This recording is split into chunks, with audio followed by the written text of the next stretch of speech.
It's a good day for singing a song, and it's a good day for moving along. Yes, it's a good day. How could anything be wrong? Good day from morning till night. I said to the sun, good morning, sun. Rise and shine today. You know you gotta get going if you're gonna make a showing. Bonjour à tous, ravi de vous retrouver dans ce nouveau jour de brocante. Regardez où nous sommes, évidemment, vous avez reconnu la plus belle avenue du monde, je suis sur les Champs-Élysées. Tout le monde connaît les Champs-Élysées, mais rares sont ceux qui ont pu entrer dans l'un des prestigieux hôtels particuliers qui longent l'avenue. Et bien aujourd'hui, nous vous emmenons dans l'un d'entre eux, nous allons visiter l'hôtel de la Païva. Préparez-vous à une visite exceptionnelle.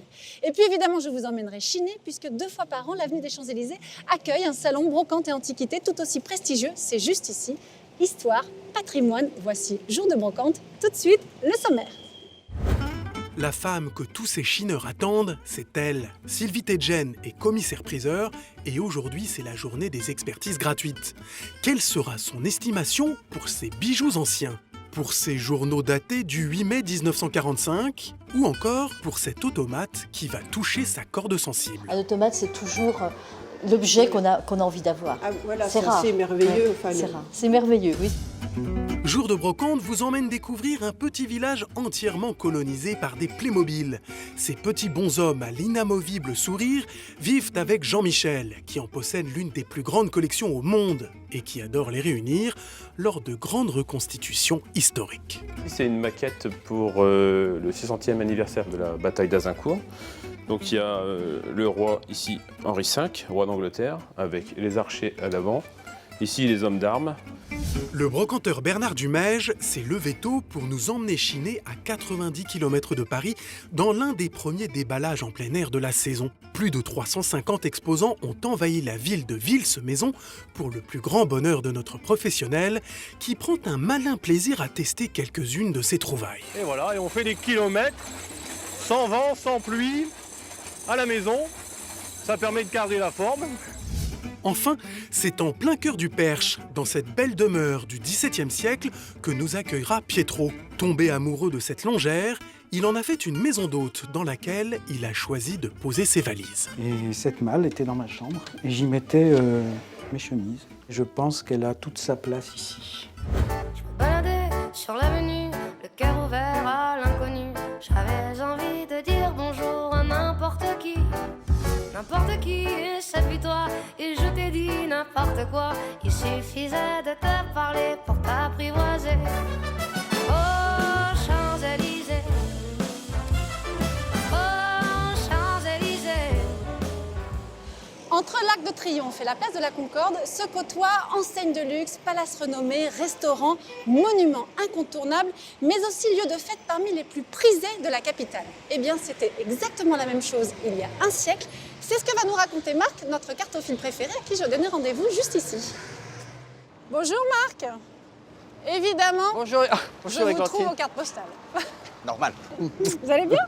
Et vous, ça va? Très bien, très bien. Dites-moi, pendant que je voudrais qu'on se mette juste là, au centre, au cœur des Champs-Élysées, d'où vient ce nom déjà, Champs-Élysées? Champs-Élysées, c'est un nom qui vient de la mythologie grecque. C'est en fait l'endroit le plus agréable des enfers, si je puis dire. Depuis quand est-ce qu'on a donné ce nom à cette avenue? Alors, le mot Champs-Élysées apparaît sous Louis XIV en 1709. Il désigne, il désigne pas l'avenue proprement, il désigne le quartier en général. Oui, c'est ça. Avant Louis XIV, cette avenue n'existait pas. Avant Louis XIV, il n'y avait rien. Ici, c'était marécage. Sur les plans anciens, on voit qu'il n'y avait absolument rien. Ce n'était pas un lieu considéré comme très bien famé, d'ailleurs. C'est ça, ça avait assez mauvaise réputation. Ça avait très, très mauvaise jusqu'à réputation. ce que Louis-Philippe décide de réaménager complètement tout. Alors, il se passe en gros rien jusqu'au début des années 1830, où en même temps, on fait la place de la Concorde, l'Arc de Triomphe qui sera terminé en 1936, et Louis-Philippe décide de faire aménager et lotir toute cette partie-là. Donc, je vais vous montrer, il fait réaménager les jardins. La première chaussée bitumée date aussi de cette époque-là. Et surtout, les premiers lampadaires à gaz. Ah oui! Qu'on voit ici, qu'on voit parfaitement Mais ici au milieu. ce sont toujours les mêmes. Toujours les lampadaires à gaz qui sont là, toujours le même modèle. Et c'est pour ça qu'on appelait Paris à ce moment-là la ville lumière. C'est ça. Et à ce moment-là, ça devient donc l'endroit où il faut se montrer. Et on vient aussi amener les enfants. Les enfants, ils Aux ont vraiment fait Champs-Élysées, une représentation tout ce qu'il fallait pour les enfants. Ils ont installé des guignols. Ils ont installé des balançoires, voilà. Les enfants qui étaient évidemment accompagnés des nourrices, parce qu'ici, c'était une promenade pour gens aisés, c'était une donc promenade c'est- pour la bourgeoisie. Et on y installe évidemment des voitures à chèvres pour les Des traîner. promenades en chèvre pour les enfants. C'est Ouais, génial. ouais, ça, c'est... Bon, mais comme c'est un lieu de plaisir, un lieu de fête, évidemment, il y a les enfants, mais il n'y a pas que les enfants. Et il y a le lieu de fête pour les adultes. Il y a le lieu de fête pour les adultes, notamment ce que je considère presque comme le plus beau, le fameux cirque d'été. Donc voilà une très très belle gravure, une lithographie. C'est Cirque magnifique. d'été qui s'est appelé Cirque de l'Impératrice sous l'Empire. C'est l'impératrice Eugénie. donc. L'Impératrice Eugénie. Alors il se trouvait dans le carré Marigny juste derrière nous, construit en C'était juste là? Juste là, absolument. Ça a complètement disparu. Construit alors. en 1841, il contenait 6000 personnes, ce qui était C'était énorme, énorme. avec une acoustique sublime à tel point que Berlioz y a donné ses meilleurs concerts. Il a été rasé en 99 au moment de l'exposition 1900. 1899. Oui, à l'extrême fin du 19e siècle. D'accord. Alors par contre, les autres lieux de plaisir qui sont ici n'ont pas été détruits, en particulier celui qui est juste derrière vous, ce qu'on appelait les Folies Marigny, Ah, voilà le qui est théâtre. maintenant le Marigny. théâtre Marigny, dont ils ont changé la façade, simplement. C'est vrai. Voilà. À Paris, quand un amour fleurit, ça fait pendant des semaines deux cœurs qui sourient, tout ça parce qu'ils s'aiment à Paris. Au printemps, sur les toits, les girouettes. Ce quartier a donc complètement changé au point de devenir tellement couru qu'on a pu accueillir ici Ah bah, l'exposition universelle de 1900. absolument, l'exposition universelle qui était un événement absolument extraordinaire pour l'époque. Et là, je sais que vous avez C'est des extrêmement choses. important. Alors j'ai une petite surprise là. Ça c'est un grand plan d'exposition universelle. C'est incroyable. Alors on est où là On va voir que nous sommes exactement? absolument ici même, exactement On est sous ici. ce drapeau ici. L'avenue, le petit palais, le grand palais. Et comme les champs étaient évidemment extrêmement courus, on a construit l'entrée de l'exposition 1900 juste au bout, à la place de la Concorde. Il est, Voilà, il est ça, c'est- absolument magnifique. Ça c'est un monument sublime, ça faisait 20 mètres de haut, il y avait 70 guichets. Vous vous rendez pour compte? rentrer. Un monument comme ça, juste pour rentrer dans l'exposition universelle? Toute l'exposition universelle entièrement était construite en dur, voilà, a été démolie après et a accueilli plus de 50 millions de visiteurs. Et tout a été détruit, ne reste que le petit et le grand palais. Alors tout a été détruit, il ne reste que le petit et le grand palais, absolument, qui ont été sauvés par la ville de Paris in extremis, avant démolition. Merci en tout cas Marc pour ce cadeau magnifique, cette image est formidable. Je vais vous la prendre le temps que vous me Alors, donniez je vais autre vous chose. montrer Parce juste que... un petit clin d'œil, parce on a qu'ils sont bien d'autres amusés en 1900. Et ça en particulier, celles-ci sont très drôles. Ça, alors attendez, regardez un peu, je comprends pas. Quand je suis ici, donc là, on Là, voit vous le voyez. grand palais. De jour, Et vous et me comme le ce sont des montrez cartes comme ça transparentes, vous mettez à la C'est lumière incroyable, on se croirait de nuit. et vous avez une vue de nuit. Ce sont des cartes magiques.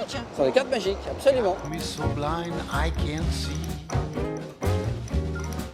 that she's a black magic woman. She's trying to make a devil out of me. Don't turn your back on me, baby. Merci beaucoup Marc pour toutes ces images. Comme d'habitude, voilà, on revit des magnifiques moments d'histoire grâce à vous et on revoit les Champs-Élysées différemment. Merci, Merci Églantine, beaucoup. à bientôt. À très bientôt. Merci, Au revoir.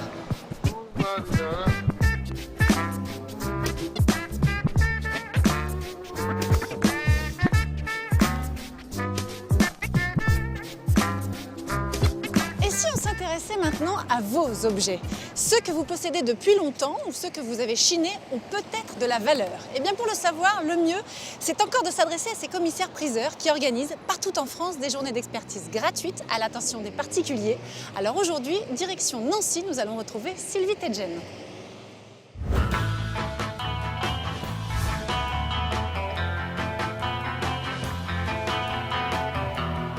Nous sommes à Nancy. À quelques pas de la fameuse place Stanislas, la salle des ventes de Sylvie Tedjen ouvre ses portes chaque semaine pour une journée d'expertise gratuite. Le commissaire-priseur s'apprête à commencer une journée bien chargée car les chineurs sont venus nombreux. C'est cette dame qui donne le coup d'envoi.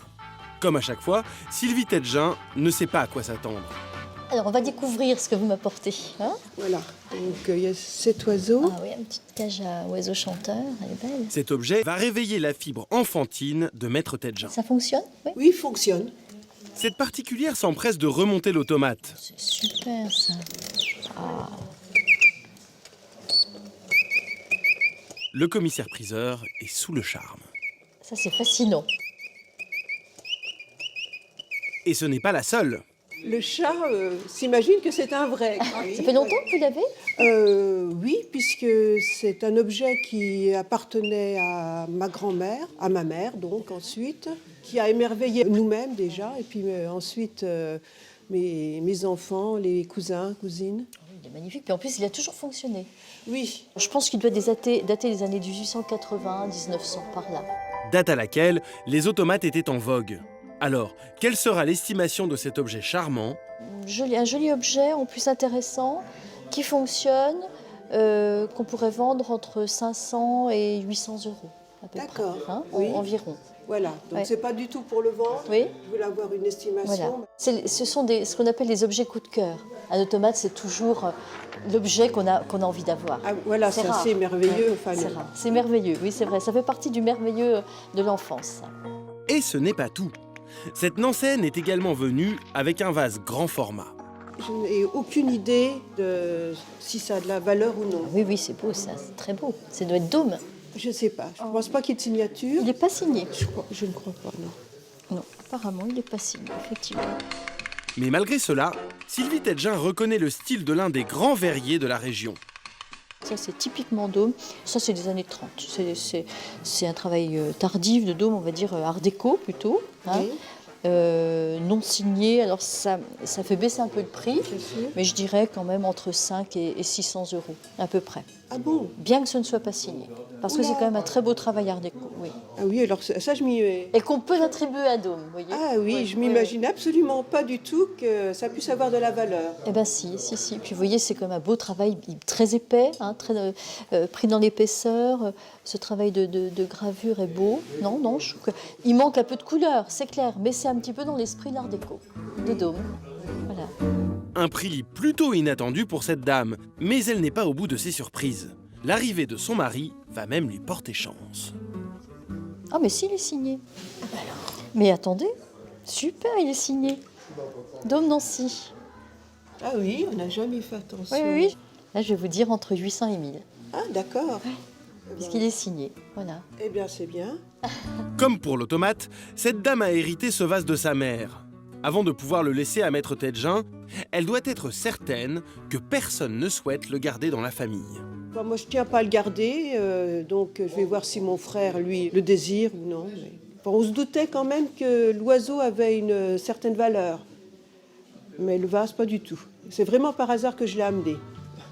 Un bon moment pour cette particulière qui repart contente de ses estimations. Au revoir, madame. À bientôt. Merci. Alors. Au revoir. Merci. De rien.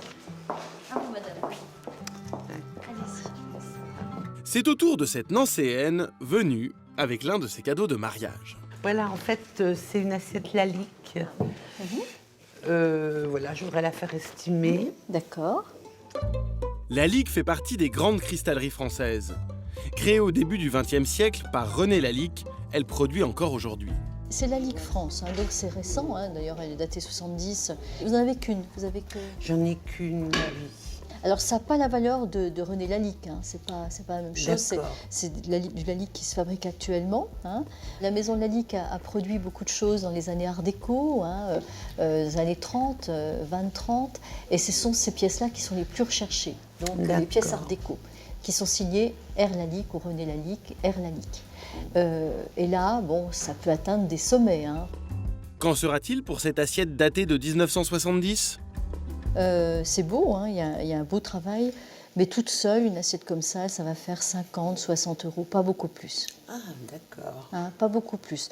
Ah, je pensais plus quand même. Ouais, Parce que je pensais vous la laisser, en fait, mais c'est vrai que... On peut la vendre, mais ce sont des pièces qui viendront des pièces de collection d'ici une dizaine d'années. D'accord. Ça n'empêche pas que ce soit de très belle qualité, c'est superbe. Il y a un très beau travail, mais encore quelques années. Très bien, je vous remercie. Je vous en prie, madame. Je vais la garder précieusement. Voilà, bonne journée. Merci pareillement. Au revoir. Une petite déception pour cette dame qui fait néanmoins, contre mauvaise fortune, bon cœur. Je vais attendre quelques années. Hein. Je vais la laisser à mes enfants. Elle aura pris la valeur. Ce monsieur est venu pour sa part avec une pochette restée très longtemps enfermée dans son grenier. C'est un tableau ? Non, ce n'est pas un tableau. Ah, bah j'aurais pu. Non. Ce sont des journaux. D'accord. Qui ont une particularité. Ils sont tous du 8 mai 1945. Ah, très bien, d'accord, oui, oui, oui. À l'intérieur, une dizaine de unes de journaux nationaux et régionaux datées de ce jour historique. Alors, il y a des collectionneurs, bien sûr. Hein. Là, vous avez... Voilà Combat. Oui, oui, oui, 25. C'est quelqu'un de votre famille qui les avait gardés, non? On les a depuis, oui, oui. Ils n'ont pas capitulé. Punaise, mythe. Ah, ça, c'est rigolo. Tout sur... Un peu d'humour quand même, oui, oui, malgré les circonstances. Il y en a certainement des plus rares que d'autres. Et justement, Sylvie Tedjen a demandé à un expert en papier ancien de l'épauler pendant cette journée. C'est lui qui va finalement estimer le lot. Voilà, je vous présente notre expert, Monsieur Wilde, en papier ancien. Et monsieur, il a des journaux du 8 mai 45. C'est que sur le 8 mai 45. Oui, je connais. Bon, alors, je vais peut-être vous décevoir, mais c'est pas rare. C'est pas rare. Pourtant, il y a des collectionneurs, non? Oui, mais c'est difficile à vendre, c'est pas très rare, parce que c'est une date où les gens ont gardé. Oui. En un clin d'œil, le couperet tombe. Bah, ils sont en bon état, moi je pense une trentaine. Une trentaine d'euros, d'accord, très bien. Voilà. Très bien. Bon service. Merci. Mais ça a une grande valeur sentimentale et historique de toute façon. Oui, oui, Hein, oui. c'est Bah, écoutez, merci beaucoup. c'est bien d'avoir regardé ça, en tout cas. Merci, Au revoir. bonne journée, professeur. Ça peut intéresser les enfants, les petits-enfants aussi. Comme j'ai 2 petites filles, qu'elles ont 5 ou 6 ans, 1945, 2045, ça fera 100 ans. Elles les mettront peut-être aussi dans leur grenier. C'est l'heure du dernier rendez-vous de la journée pour Maître Tedjen avec ses 2 amis qui attendent sagement leur tour. Bonjour. Bonjour. Vous avez des petits bijoux? Oui. Bah, venez avec moi. Bien au chaud dans cette poche violette, quelques bijoux de famille très précieux. Cette dame est venue pour le compte de l'une de ses tantes. Parmi les différentes pièces, un portrait miniature. Magnifique, magnifique. On a une miniature à l'intérieur. On est sur une nacre, je crois. Oui, or, nacre, éclat de diamant, ça c'est vraiment très très beau. Comme Mais alors ça, au niveau des c'est- dates, parce que là Alors, on au niveau des dates, je vous dirais début 20e, 1900, 1880, 1910, par là. D'accord. Quelle sera son expertise pour ce petit portrait? Je vous dirais entre 6 et 800 à peu près. On peut obtenir un meilleur prix parce que ça peut être collectionné. Il peut y avoir des collectionneurs de bijoux anciens les et des camées, collectionneurs comme de les- miniatures aussi. Hein. L'expertise continue avec cette broche ancienne. C'est ce qu'on appelle une mosaïque. Une micro-mosaïque. Oui, micro-mosaïque, oui. Et ça, si vous regardez bien à la loupe, vous voyez, c'est uniquement des petites pierres qui sont incrustées. Tous les détails sont repris. Vous avez le détail du pelage du chien, détail de l'intérieur de la corbeille, c'est vraiment extraordinaire. C'est plutôt italien. Je pense qu'elle vient plutôt d'Autriche. Nous avions quelqu'un dans la famille qui était à la cour d'Autriche. Mais il est tout à fait possible que la cour d'Autriche a acheté également aux Italiens. À Ben, bien l'époque. sûr. Là, je dirais plutôt mi-19e. Malheureusement, cette broche en mosaïque est fissurée jusqu'au-dessus de la tête du petit chien. Mais je dirais quand même dans les 150-200, malgré tout. En bon état, il aurait fait 600-800. C'est quand même très rare. Mais voilà, je suis obligée quand même de tenir compte de l'état. Bien sûr. Je suis très satisfaite de cette petite entrevue avec Maître Tedjen. J'ai pu apprendre la date, en fait, à peu près, de la fabrication de la micro-mosaïque. Je venais pour le compte d'une personne, donc je vais pouvoir lui donner les informations et elle prendra décision de ce qu'elle veut faire, les garder ou les vendre éventuellement. Au revoir. Et puis si vous voulez les mettre en vente, il n'y a aucun problème. Très bien. Merci. Quand vous voudrez, au revoir. La journée se termine sur une jolie note féminine. Sylvie Tedjen espère bien pouvoir très vite inscrire ses bijoux au catalogue de l'une de ses prochaines ventes.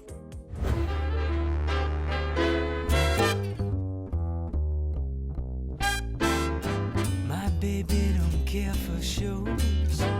My baby don't care for clothes. My baby just cares for me. My baby don't care. Chaque année, pendant 10 jours, les Champs-Élysées accueillent l'un des plus prestigieux salons d'antiquité et de brocante. Eh bien, nous y sommes. Et aujourd'hui, j'ai choisi de vous parler du linge ancien. Qui dit linge ancien dit souvent lin ancien. Et la spécialiste, c'est ici et c'est Florence qui nous attend. Bonjour Florence. Bonjour. My baby don't care who knows it. My baby just cares for me. Alors vous êtes une spécialiste du linge ancien et vous vouez une passion particulière pour le lin. Pourquoi ce matériau? Parce que c'est un matériau noble et extraordinaire. Qu'est-ce qu'il a de C'est très confortable, c'est doux comme une caresse. Pardon? Alors, on vient d'entendre que le lin, c'était confortable et doux comme une caresse. Pour tout le monde, le lin, ça a quand même un côté un peu rêche, Non, dur. non, pas du tout. Mais il y a plusieurs qualités de tissage. Autrefois, dans les campagnes, les paysans aisés avaient leur propre culture et récolte de lin qu'ils tissaient à la maison. Ça, je ne savais et pas. ça, c'est un lin rustique, très beau, que l'on utilise aujourd'hui très souvent en tapisserie pour recouvrir les sièges. Mais ça, c'est un lin qui est rustique et qui gratte. C'est celui-là, voilà, qui est un peu celui-là, rêche quand même. Il est très rêche. Et alors, votre lin à vous? Faites-moi toucher Alors, un pour mon voir. lin, par exemple, touché ici. C'est pas du tout, c'est beaucoup plus fin aussi. C'est très fin. Alors celui-ci, Ça, c'est le très beau lin. C'est le lin qui était fabriqué où et comment? fabriqué en Flandre. C'est quoi l'âge d'or du lin pour vous? Vos draps, ils sont de quelle époque? C'est le 19e. D'accord. Mais je confirme, effectivement, c'est très doux. Quand je dis que c'est une caresse, Mais c'est vrai. Comment on reconnaît au premier coup d'œil ou au toucher, dites-moi, du lin ancien, du lin d'aujourd'hui? Alors, ces qualités-là n'existent pas aujourd'hui. Les qualités d'aujourd'hui sont plus lâches. Le tissage est moins serré que ça. Parce que ça, ce sont des fibres qui montaient très haut. Ah, c'est qu'aujourd'hui, c'est vrai que la culture du lin, Voilà. ce sont des plantes qui sont beaucoup plus petites. Qui sont moins hautes. Le lin ne supporte pas l'agriculture contemporaine et moderne. Si je me retrouve face à 2 pièces de lin, je peux, moi, le deviner toute Oui, seule? je pense qu'après en avoir vu une fois, 2 fois, 3 fois, vous saurez repérer le lin ancien. J'ai l'impression que c'est la première fois de ma vie que je touche du lin. Mais c'est Et possible. alors, c'est quoi la pièce la plus ancienne que vous ayez, Florence? Alors, il y a ici en damassé un très beau damassé 1880. Je peux toucher, vous me montrez? De damassé, c'est-à-dire que la broderie là n'a pas été faite après? Alors, le tissage, c'est un tissage jacquard. Le tissage, il est incrusté en fait Voilà, dans c'est le un tissu. jacquard. C'est un drap? Non, ça c'est une une nappe. J'ai vu des broderies rouges. C'est rare, à l'époque, on brodait tout en blanc. Alors, en principe, on brodait blanc. Regardez ça. Mais ça a été une mode. Vers 1880, on a mis cette couleur dans les monogrammes à la mode. Cette broderie, elle est effectivement magnifique. Est-ce que ça donne une valeur différente au drap? Est-ce que la qualité de la broderie joue? En général, cette qualité de broderie est sur du très beau linge. Donc déjà, parce que la broderie, là, est extraordinaire. C'est presque irréel. On a l'impression que ça n'a pas été touché. C'est la perfection. C'est tellement précis. Voilà. Qu'on dirait vraiment que ça a été fait à la machine. Ce sont les carmélites qui ont brodé de cette façon-là.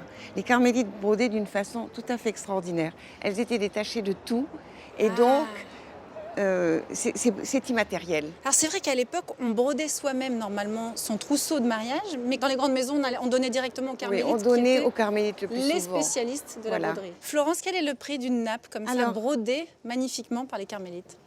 Il faut compter à partir de 1 500 € pour un service damassé de très grande qualité, de très grande largeur, en 250 de large, et ensuite selon la taille. C'est très cher, mais évidemment, ce sont des pièces exceptionnelles. Ce sont des pièces qui durent très longtemps. Et quand vous dites un service, c'est avec les avec serviettes? ces serviettes, oui. D'accord. Merci beaucoup, Florence. Enchantée de vous avoir rencontré. Moi aussi. Au Merci revoir. de votre visite. Au revoir. Hey Jude, don't make it bad. Take a sad song and make it better. Remember. Quel est l'objet favori de notre collectionneur du jour? Il s'agit d'un tout petit jouet que vous connaissez tous. 3 indices, il mesure 7 cm et demi, il a la coupe au bol et toujours le sourire, je suis sûre que vous avez deviné. Alors direction le Nord-Pas-de-Calais où nous allons retrouver Jean-Michel, un des plus grands collectionneurs au monde de Playmobil.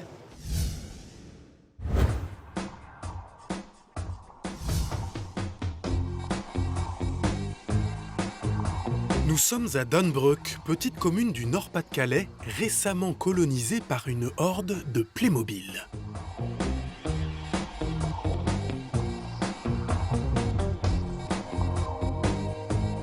C'est la faute de Jean-Michel, un admirateur de la première heure. Depuis 40 ans, ces petites figurines partagent sa vie. Et au fil des années, elles sont de plus en plus nombreuses, car Jean-Michel est un collectionneur plutôt du genre insatiable. Ici, on a à peu près 260 buffles, 400 gazelles, plus de 2000 flamants roses ici. Alors des caisses comme ça, j'en ai à peu près 1100 caisses, à peu près 330 mètres cubes de collection. Donc ici on est sur le thème savane, mais on a tous les thèmes depuis le début de la création de Playmobil. J'ai déjà essayé de faire une estimation, je pense qu'on peut atteindre pratiquement le million de pièces, si ce n'est davantage.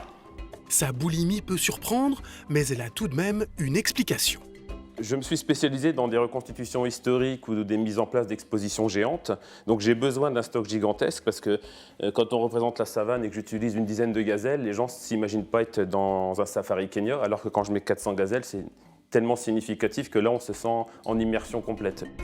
Je sais que ce sont des jouets, je vous rassure, mais ce qu'on en fait, ça va au-delà du jouet. À 46 ans, Jean-Michel joue donc encore au Playmobil. Et voici son terrain de jeu. Une pièce à l'étage de sa maison réquisitionnée pour y loger ses figurines. Mais surtout pour dérouler ses mises en scène. En avant les histoires. C'est une maquette pour le 600e anniversaire de la bataille d'Azincourt. Donc il y a le roi ici, Henri V, roi d'Angleterre, avec les archers à l'avant. Ici, les hommes d'armes. Les maisons, alors les maisons existent chez Playmobil, certaines existent comme celle-ci existe, et puis après les autres, elles sont assemblées, vous voyez, des maisons plus hautes comme ça. Alors on a des plans, on travaille sur des photos, on travaille sur des documents historiques, et on reproduit un bâtiment qui chez Playmobil n'est pas commercialisé, n'existe pas, mais néanmoins qui est réalisable de par notre stock aujourd'hui. L'église en arrière-plan là-bas, c'est une création pure.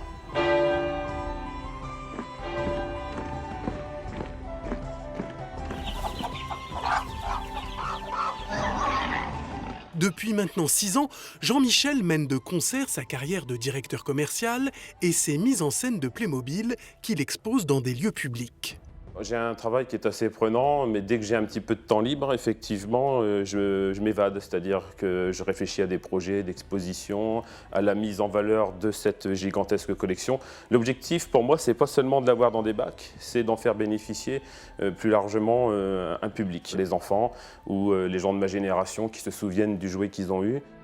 Ces jouets d'enfants, Jean-Michel, lui, les a religieusement conservés. Il a même les premiers modèles lancés par la marque allemande en 1974. Donc ça, ce sont les premiers personnages qui m'ont été offerts à l'âge de 6 ans et demi suite à une opération de l'appendicite. C'est de ces personnages que tout a commencé. 5 cow-boys ici, et puis quelques Indiens. J'avais à l'époque des jouets qui étaient moulés d'un seul bloc, d'une seule couleur, c'était particulièrement laid. Et on ne pouvait pas en faire grand-chose, d'ailleurs je ne jouais pas beaucoup avec. Et donc voilà ce qu'on m'offre. Donc je peux bouger les bras, je peux tourner la tête, je peux les faire asseoir, je peux leur mettre des armes différentes dans les mains, je peux les mettre en mouvement et surtout je peux interchanger donc, les vêtements. Ça c'était formidable, donc ça a été le déclic. À partir de ce moment-là, je n'ai plus jamais eu d'autres jouets. Ça a été, je dirais, le coup de foudre d'un enfant pour un jouet. Du haut de ses 7 cm et demi, avec son sourire immuable et sa mythique coupe au bol, Playmobil est très vite devenu un jouet incontournable et l'est encore 41 ans plus tard. Sa silhouette n'a quasiment pas changé, mais sa main est devenue mobile, ses tenues sont plus variées et sa physionomie est un peu plus réaliste. Un Indien d'aujourd'hui n'a plus un visage pâle, mais rouge, et les femmes de 2015 sont plus féminines que leurs aînées. Bon, c'est assez rustique, hein. On différencie le personnage féminin au niveau de la coiffure et puis au niveau de la robe. Bon, ici on a une femme enceinte, vous voyez, il y a du rouge à joues, il y a des sourcils, il y a des cils, c'est beaucoup plus travaillé, on commence à voir les formes féminines, jusqu'à arriver à ce type de modèle ici, où là on a en plus un habit qui vient se greffer sur le personnage. Vous voyez, au niveau de la coiffure, ça n'a plus rien à voir. C'est plus la coiffure Playmobil que l'on connaissait nous, on est vraiment sur des modèles différents maintenant.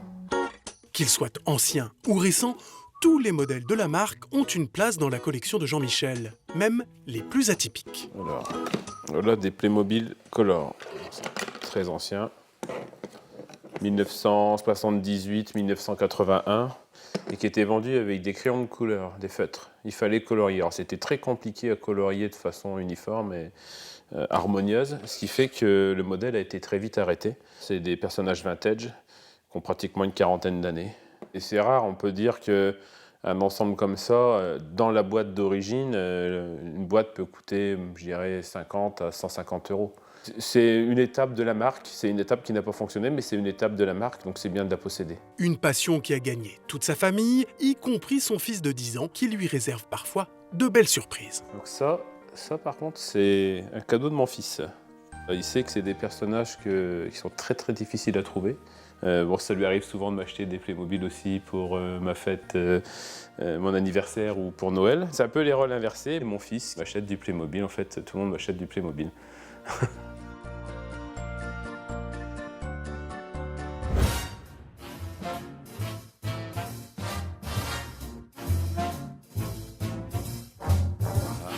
Vous connaissez tous l'obélisque de la Concorde, mais savez-vous que c'est le plus ancien monument de Paris ?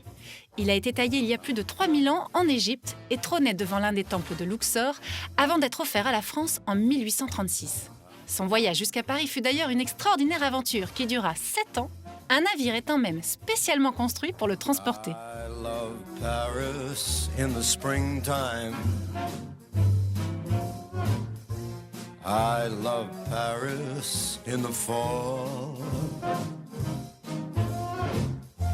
I love Paris in the winter when it drizzles. I love Paris in the summer when it's... Ce serait tellement plus facile si on pouvait chiner en compagnie d'un vrai professionnel. Quelqu'un qui nous aide à repérer les plus belles pièces et à les négocier ensuite au meilleur prix. Eh bien, ce que je vous propose aujourd'hui, c'est de suivre Bernard à Vils-Maison dans l'Aisne pour l'une des premières brocantes de plein air de la saison. Il nous dit tout.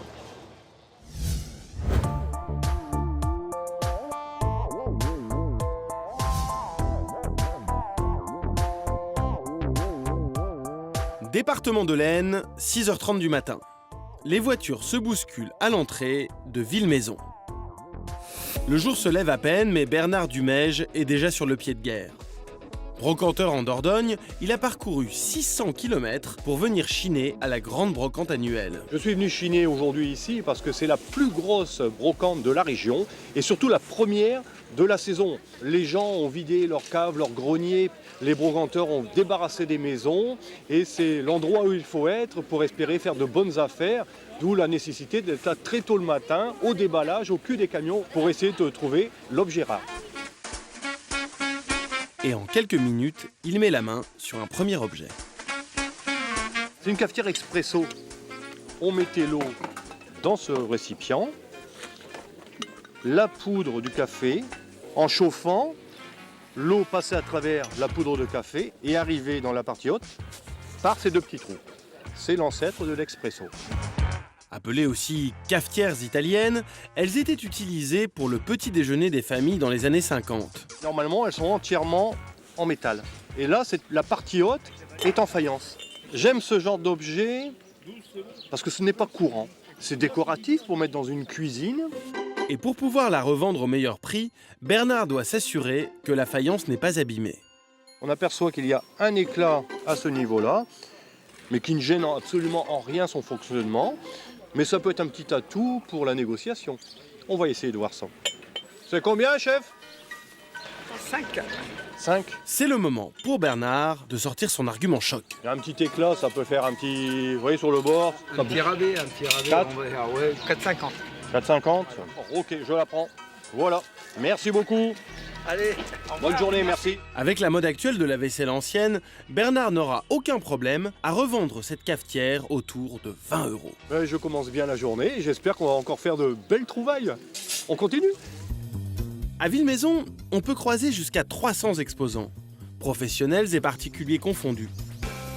Ici, on trouve un peu de tout, des cuillères en argent aux peluches à succès des années 80. Bernard a son astuce pour optimiser la chine dans ce genre de brocante. Mon conseil est de chiner en priorité chez les particuliers parce qu'ils peuvent avoir des objets de valeur. Il faut les chiner dès le matin parce que les brocanteurs, les collectionneurs tournent et ces objets vont partir rapidement. Bonjour. Bonjour monsieur. En arrivant sur la place du marché, Bernard découvre un nouvel objet, cette fois-ci régional. Un jeu de loi publicitaire des années 30, publié par les commerçants de l'époque. Ah voilà, exactement ce que je disais. Donc le jeu de loi à l'intérieur, on part du numéro 1, on fait tout le petit parcours, de commerce en commerce, on trouve les oies quand même, Et on finit sur la case numéro 63, une grande publicité, sûrement la plus chère du catalogue.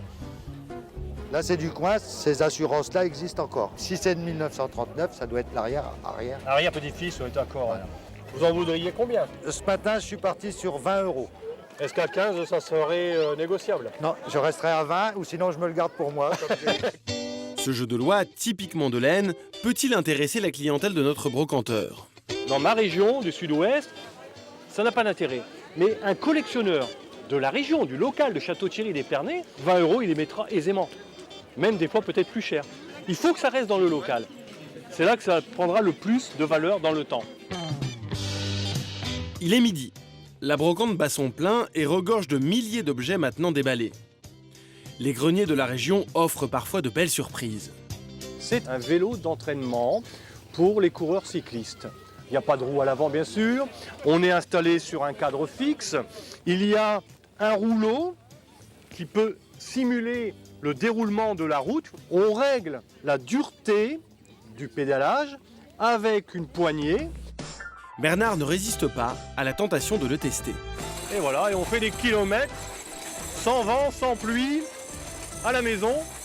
Ça permet de garder la forme. Ce vélo des années 30 intéresse Bernard. Il sait qu'entre les amateurs de cyclisme et les passionnés de pièces vintage, il trouvera vite un acquéreur.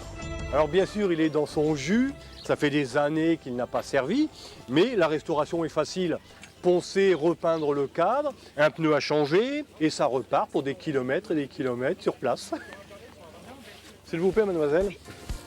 Il est à quel prix, votre vélo 80 €, monsieur. C'est votre meilleur prix, à moyen de 60, ça pourrait le faire. Je vous débarrasse, c'est encombrant. Ce soir, vous n'allez pas savoir quoi en faire dans la voiture. Des pièces comme ça, c'est toujours gênant, on est content que ça parte. Bon, allez. 60 60, d'accord. D'accord, c'est gentil, merci beaucoup. Une fois restauré, le brocanteur sait qu'il pourra en tirer le double. Pour cette première brocante en plein air à Villemeson, Bernard a fait un carton plein. J'ai découvert pas mal de petits trésors, typiques de la région en plus, donc que je ne connaissais pas. Et si je peux vous donner un conseil, sortez, allez chiner. Il y a toujours un objet insolite à découvrir sur un vide-grenier, sur une brocante. La saison des brocantes en extérieur ne fait que commencer. N'hésitez pas à tenter vous-même votre chance.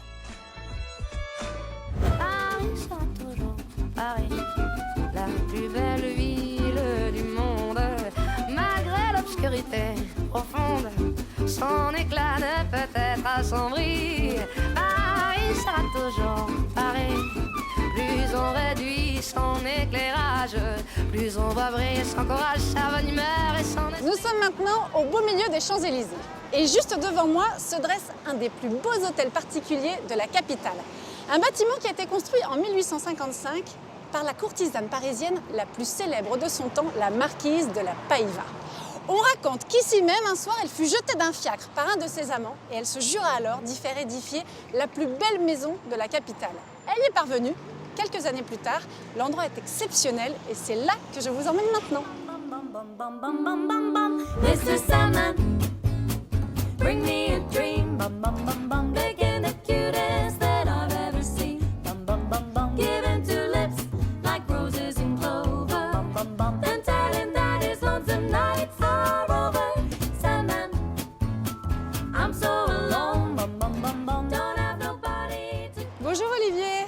Bonjour Églantine, et bienvenue à l'hôtel Païva. Merci beaucoup. Vous êtes le directeur du très fermé Club Travelers, un club privé qui est propriétaire donc de cet hôtel particulier fantastique. Depuis 1903. 1903. Exactement. Je voudrais vous remercier parce qu'il paraît que c'est un club réservé aux hommes et j'ai le droit moi de venir visiter. C'est un club privé, mais les femmes peuvent venir comme invitées, bien comme sûr. invité, bien voilà, sûr. mais pas comme membre. Voilà.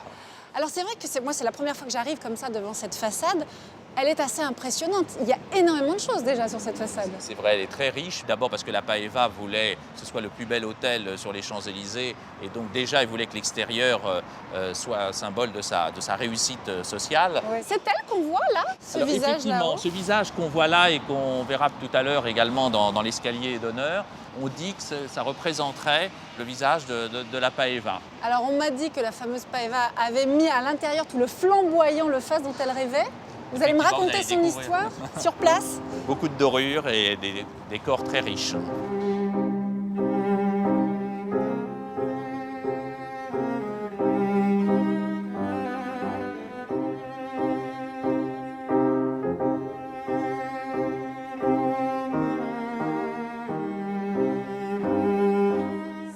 Absolument étonnant. Nous sommes ici dans la plus grande pièce de l'hôtel Paeva qu'on appelle le Grand Salon, qui est majestueux, puisque c'est là où la Paeva recevait. Alors, il faut que vous me racontiez l'histoire brièvement de la Paeva quand même. Alors, la Paeva est née en 1819. Elle est née à Moscou. Elle était issue d'une famille juive du ghetto de Varsovie. Et donc, la Paeva s'appelait à l'époque Esther Lachman. Elle est restée en Russie très peu de temps, en fait. Très jeune, elle est partie. Elle est venue en France, c'est ça? Exact, oui, puisqu'elle s'est mariée à l'âge de 16 ans, 17 ans. Et elle est restée mariée pendant 2 ans, le temps d'avoir un enfant. Et puis, elle a quitté son mari, abandonné l'enfant également. Et son projet était d'arriver à Paris. C'était son rêve. Avec pour ambition d'être riche un jour. Exactement, d'être riche. Et elle a commencé à Paris, très modestement, sur le trottoir. Elle a commencé donc ce métier de la galanterie. Alors, il y a plusieurs échelles à l'époque dans les niveaux de prostitution. Donc, à l'époque, c'était ce qu'on appelait les Lorettes, c'est ça? Voilà, elle était dans le quartier de Notre-Dame de Lorette. Et puis, petit à petit, elle a grimpé les échelons jusqu'à devenir courtisane. Exact, exact. Mais elle avait réussi comme courtisane, mais il lui manquait une chose. Elle n'avait pas de titre, ce qui était une véritable reconnaissance sociale. Or, elle est devenue marquise. Elle est devenue marquise de Paeva, justement en épousant le marquis de Paeva, parce que lui insistait énormément pour l'épouser. Elle n'y voyait pas l'intérêt, parce que déjà à l'époque, elle avait un niveau de fortune supérieur à celui du marquis de Paeva, qui lui, au contraire, perdait son argent au jeu. Et finalement, elle a accepté donc de l'épouser, mais uniquement pour son titre. Et ensuite, elle s'en est débarrassée. Elle s'en est débarrassée. Une fois que la nuit de noces a été consommée, ils se sont tout de suite séparés. Puis elle a fait construire cet hôtel qui a demandé 11 ans de construction. C'est énorme. Ce qui est énorme pour l'époque, pour la simple et bonne raison que la Paeva, comme du reste son architecte Manguin, voulait que ce soit la plus belle maison de Paris. Quand c'était pas assez beau, pas assez riche, elle faisait faire et refaire. C'est pour ça que ça demandait 11 ans, de 1855 à 66. Mais c'était une femme exceptionnelle, non? Pour attirer autant d'hommes, réussir à attirer autant de fortune. Qu'est-ce qu'elle avait de si particulier? Elle était belle? Alors, belle, elle correspondait forcément au canon esthétique de l'époque, mais on dit aussi qu'elle n'aimait pas son visage, ou certains traits de son visage comme son nez, dit-on, et ça serait la raison pour laquelle on n'a plus, au jour d'aujourd'hui, où il n'y a pas eu de tableau la représentant. Ah, c'est pour ça que sur la façade, vous me disiez, ce serait la Paeva. Voilà, exactement. On n'a pas de certitude historique. On dit, au conditionnel, elle aurait volontairement demandé aux artistes de la représenter, comme par exemple ce plafond de Baudry qui représente le jour avec cet archer, pourchassant la nuit, cette femme avec le manteau étoilé, et la Paeva aurait servi de modèle pour représenter la nuit. De même, cette cheminée monumentale en marbre rouge de Griotte, avec ses 2 statues en marbre blanc de Carrare. Les 2 statues pourraient être la Celle de droite. Très belle femme. Ah, exactement. On va poursuivre la visite vers l'escalier d'honneur.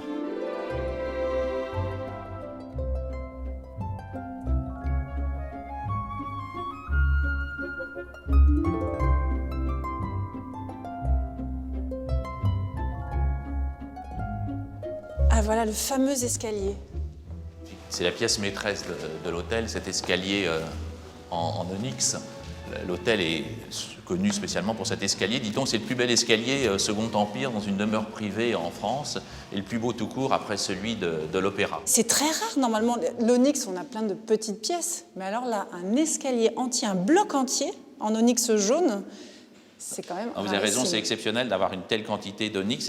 Cet onyx provient d'une carrière en Algérie qui a été du reste entièrement épuisée pour extraire toute cette quantité, puisque les marches sont en onyx, la rampe est en onyx également, et vous avez sur les murs, et c'est une qualité d'onyx exceptionnelle si vous regardez les veines et le sommet où l'onyx est totalement transparent. C'est bluffant, hein. Là, on est devant une sculpture assez étonnante aussi. C'est aussi la Paeva? Alors, on dit que la Paeva, toujours au conditionnel, et la tête, quand on regarde la tête, elle est tout à fait dans l'esprit de la tête que nous avions vue tout à l'heure en arrivant sur la façade. Et alors, si on va tout en haut de cet escalier, je suppose qu'il amène à une pièce primordiale chez une courtisane. La chambre.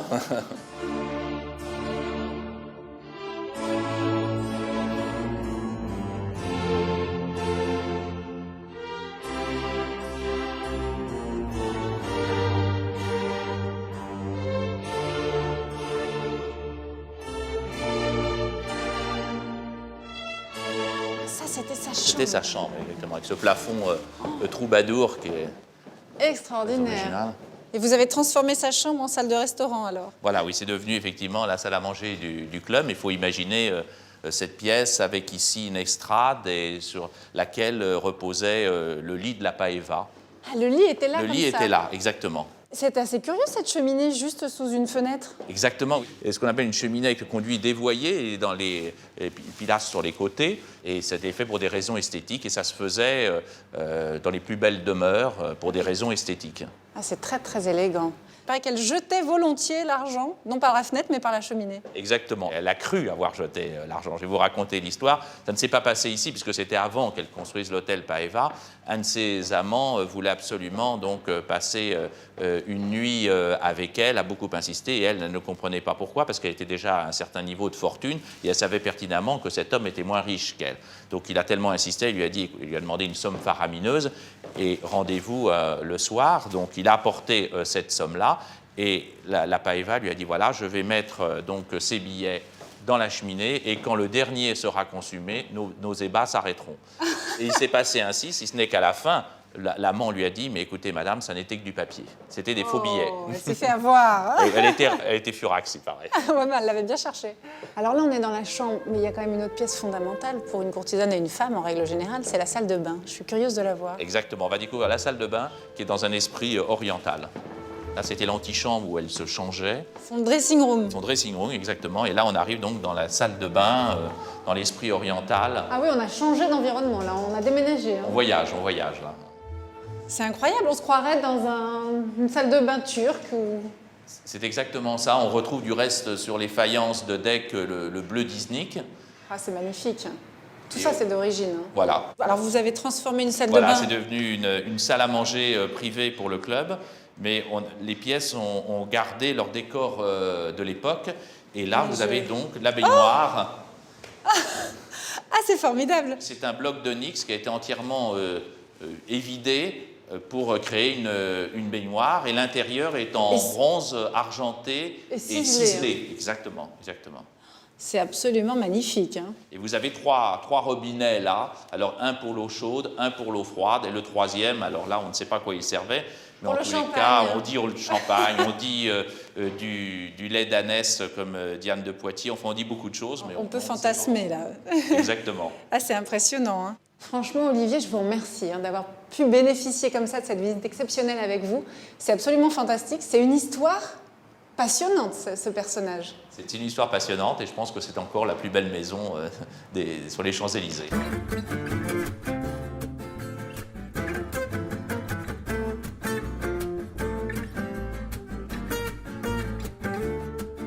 C'est très gentil de m'avoir accompagné. Au retour et j'espère à bientôt, Églantine. Et encore merci de cette visite C'est absolument vraiment un plaisir.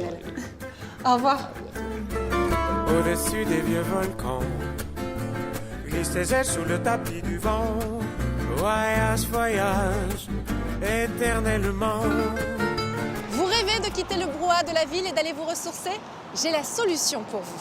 Je vous emmène à 2 heures de Paris, dans le Perche, chez Pietro, un amoureux des brocantes qui a entièrement rénové une authentique longère de la région pour en faire une maison d'hôte. C'est parti pour un grand bol d'air.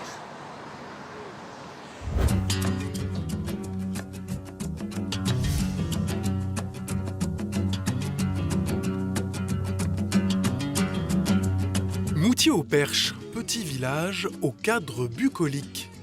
C'est ici que se trouve la Louveterie, une ancienne longère du XVIIe siècle où Pietro a définitivement choisi de poser ses valises pour ouvrir une maison d'hôte. En 2001, une soudaine envie de verdure, de campagne, de nature. Et je me promène à 2 heures de Paris. Et puis d'un seul coup, je traverse une région avec des collines, des forêts. J'étais dans le Perche. J'ai commencé à chercher une maison, jusqu'à ce que je trouve le domaine de la Louveterie. Une fois installé, l'ouverture d'une maison d'hôte est devenue une évidence pour Pietro, d'autant que la rencontre avec les autres est essentielle. C'est une richesse d'échanger avec eux, c'est une richesse de leur faire partager la sérénité de l'endroit, puisque la plupart d'entre eux viennent ici pour ça. Et puis, c'est l'intérêt aussi de l'échange, de ce que eux peuvent m'apporter et de ce que moi je peux leur apporter. Mais pour en arriver à ce résultat, Pietro a dû mettre en œuvre 3 ans et demi de travaux. À partir du moment où il y a eu ce projet de maison d'hôte, il a fallu revoir les volumes, refaire une partie de la toiture, les lucarnes qu'on voit sur le toit, voilà, donc pratiquement tout. Voilà, il y avait le mur et la couverture. Dans la pièce à vivre, la cheminée semble avoir toujours été là. Pourtant, Pietro l'a créée de toutes pièces. Il a chiné des pierres pour construire la structure et le fronton, mais aussi cette plaque, trouvée chez un brocanteur de la région. En fait, cette plaque, on a la date qui est 1694, et donc elle a exactement le même âge que la maison. Et pour l'installer, nous étions 6. 6 et pas des freluquets, ça pèse plusieurs centaines de kilos. Au pied de la cheminée, tous les accessoires ont été chinés, des plus utiles aux plus insolites.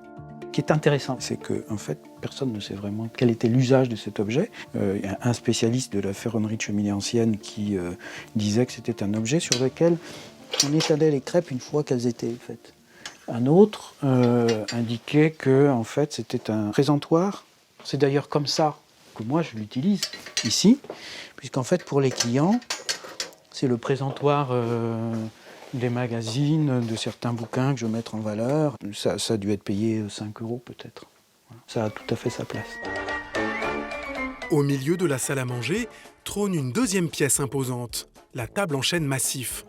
Cette table a été chinée à Longny-au-Perche, un endroit où un magnifique restaurateur de meubles anciens était en train de travailler dans sa cour. Et au milieu de cette réserve, cette magnifique grande table. Ce monsieur nous a vendu cette table et a accepté de la garder le temps qu'on termine les travaux. Donc elle est restée chez lui, en pension, pendant 2 ans, pour venir prendre sa place ici.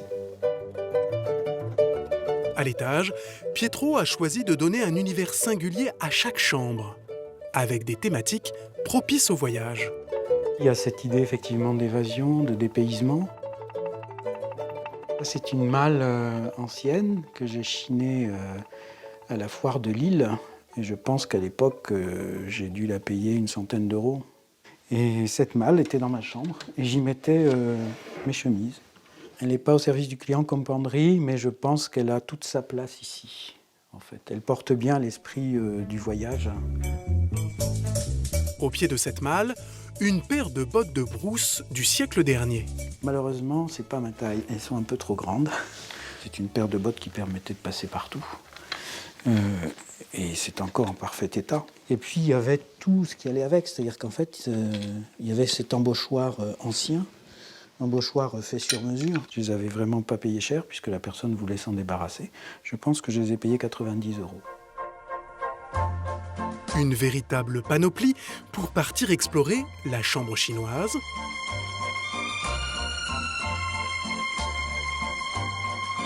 ou encore la chambre mauresque.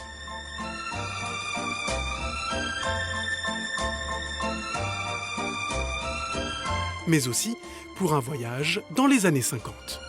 J'ai voulu que cette pièce soit une pièce dans laquelle on n'entre pas seulement dans une décoration des années 50, mais qu'on rentre dans l'esprit des années 50. Alors, les murs de cette chambre ont été décorés avec des affiches originales des années 50. En 4 semaines, des formes plus séduisantes grâce aux puissants aliments concentrés liquides, plus formes. J'aime bien ces objets qui sont là, qui marquent bien leur époque, qui traduisent un mode de vie. Ça les rend vraiment plus vivants. Un plongeon dans les années de son enfance que Pietro est heureux de partager avec ses hôtes. C'est pareil, les meubles que vous avez là, il y a cette armoire, il y a une commode, des tables de chevet. C'est un lot aussi, donc un garçon qui voulait se débarrasser de ça pour 150 €. Cerise sur le gâteau, l'aspirateur de la ménagère dans toute sa splendeur. Tous ces objets pris isolément, si vous les mettez dans une pièce, ça peut faire ringard. Quand vous avez cette espèce de climat qui est recréé, et puis surtout cette abondance d'objets de la même période, pour le coup, ça devient vraiment attirant et ça donne quelque chose de très sympa. Un univers avec le charme d'antan pour partager sans nul doute de bons moments.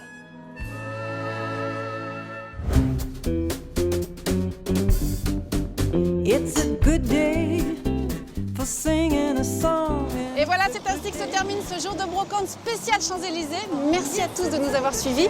Vous le savez, vous pouvez me retrouver sur RTL tous les week-ends aux côtés de Bernard Poirette. Je vais vous laisser maintenant aller chiner, vous, faire le tour des histoires et du patrimoine. Et je vous dis à très bientôt. Au revoir. It's a good day.